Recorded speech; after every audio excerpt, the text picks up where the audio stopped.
The Majority Leader. Mr. President, by now I think a lot of Americans know the story of Laken Riley, a 22-year-old nursing student at Augusta University in Georgia with her whole life ahead of her. Laken was murdered last February while out on a run on the Athens campus of the University of Georgia. Her killer was arrested the next day, and it quickly became clear that he should never have had the opportunity to get near Laken Riley because he should never have been in the country in the first place. Laken's killer had entered the country illegally, been released into the interior, and had subsequently been arrested in New York City and later issued a citation for shoplifting in Georgia a few short months before Laken's murder.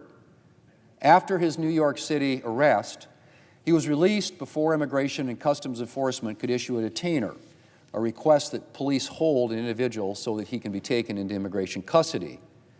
And so this individual here in the United States illegally and subsequently involved in 2 crimes was free on the University of Georgia campus last February when Laken Riley went running.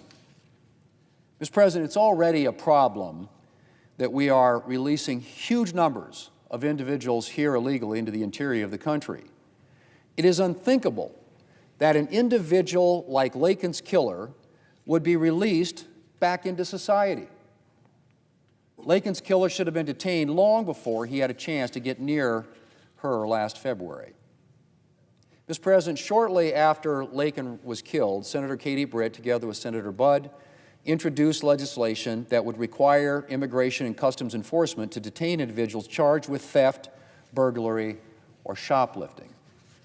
It's a common-sense measure that should be an unquestioned yes for every senator.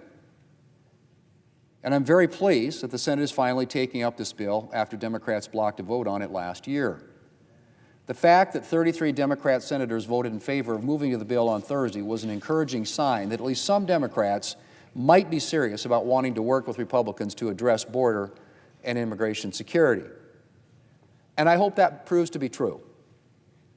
It would be incredibly disappointing if Democrats moved to the bill simply to attempt to load it down with poison pills or unrelated measures. This is not, I emphasize not, a comprehensive immigration bill. It is an attempt to right one wrong: the fact that individuals already here illegally who have been charged with various property crimes are not required to be detained by Immigration and Customs Enforcement.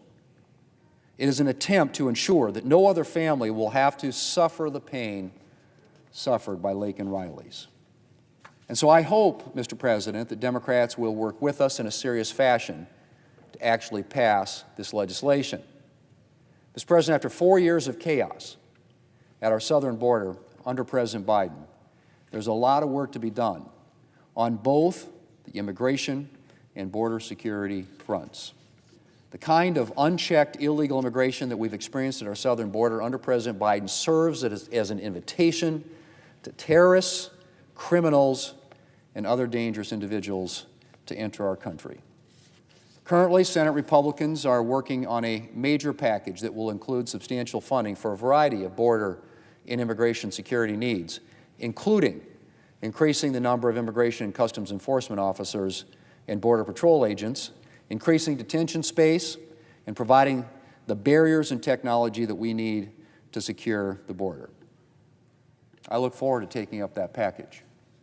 In the meantime, however, we have a bill before us today that will address one problem in current immigration law and perhaps prevent other families from suffering the pain that Laken Riley's has suffered.